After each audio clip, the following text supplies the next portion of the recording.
নমস্কার বন্ধুরা, অসীমা আর্ট ঘরে সবাইকে স্বাগত। আজকে আমি আম আর আপেলটা রং করে দেখাবো জল রং দিয়ে। তো খুব তাড়াতাড়ি ও সহজ পদ্ধতিতে দেখাবো, যেটা আপনাদের বাচ্চাদের আপনারা ঘরে বসে করাতে পারবেন। তো চলুন দেখে নিন। তো প্রথমেই আমি আমটা রং করব। তো সেই জন্যে আমার কালার লাগছে হলুদ, লাল আর সবুজ। তো প্রথমেই আমি লালটা দিয়ে করব, কারণ লাল আম আমার খুব ভালো লাগে। আপনাদের কী আম ভালো লাগে সেটা আপনারা কমেন্টে জানান, আমি সেই আম আঁকার চেষ্টা করব। প্রথমেই আমি লাল দিয়ে পুরোটাই করব আর নিচের দিকে হলুদ করব। তো পুরো ভিডিওটা স্কিপ না করে বন্ধুরা দেখতে থাকুন।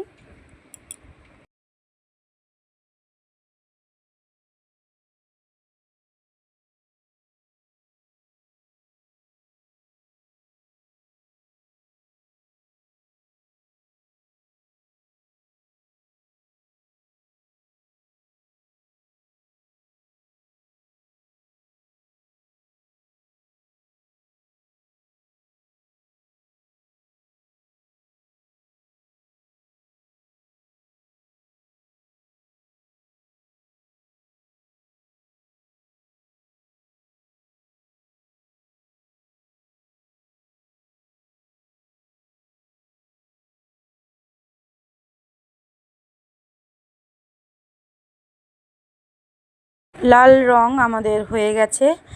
আমরা এবারে হলুদ রংটা নিচের দিক দিয়ে আস্তে আস্তে রং করতে হবে, যাতে রং বাইরে না বেরিয়ে যায়।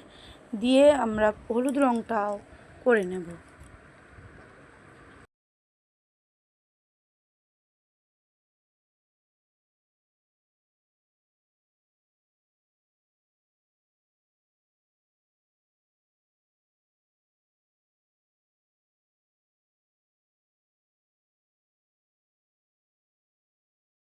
আমাদের হলুদ রংটা হয়ে গেছে। এবারে আমরা একটা সবুজ রংটা নিয়ে নিলাম। সবুজ রংটা হালকা একটু জল দিয়ে আমরা একটু পাতলা করে নিলাম, কারণ রংটা খুব মোটা তো ওই জন্যে। এবারে রঙে আমের বোঁটা আর পাতাতে আমরা সবুজ রং করে নেব।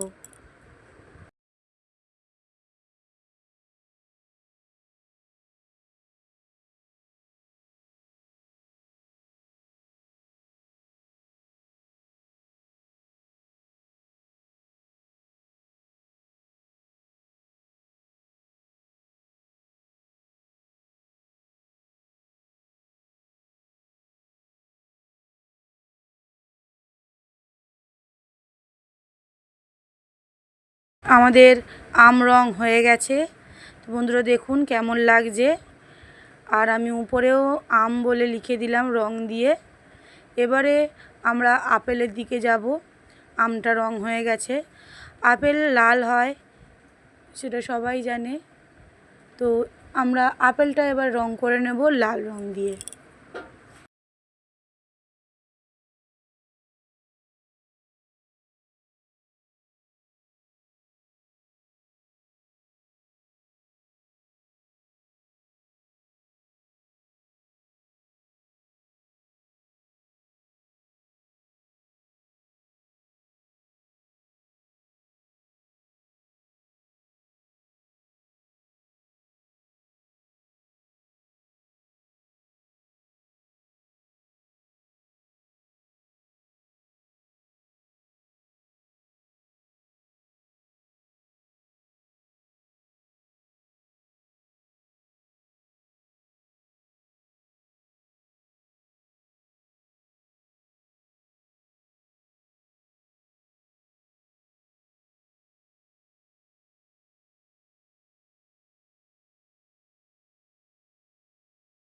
আপেলের বোঁটাটা আমরা করে নেব সবুজ কালার নিয়ে নিয়েছি।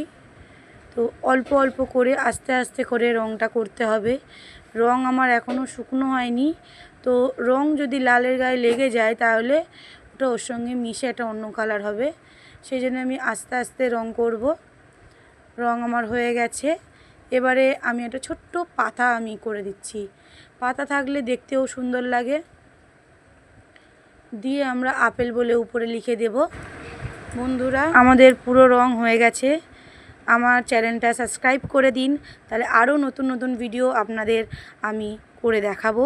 আপনারা কমেন্টে জানান কি আমাদের রং হয়ে গেছে।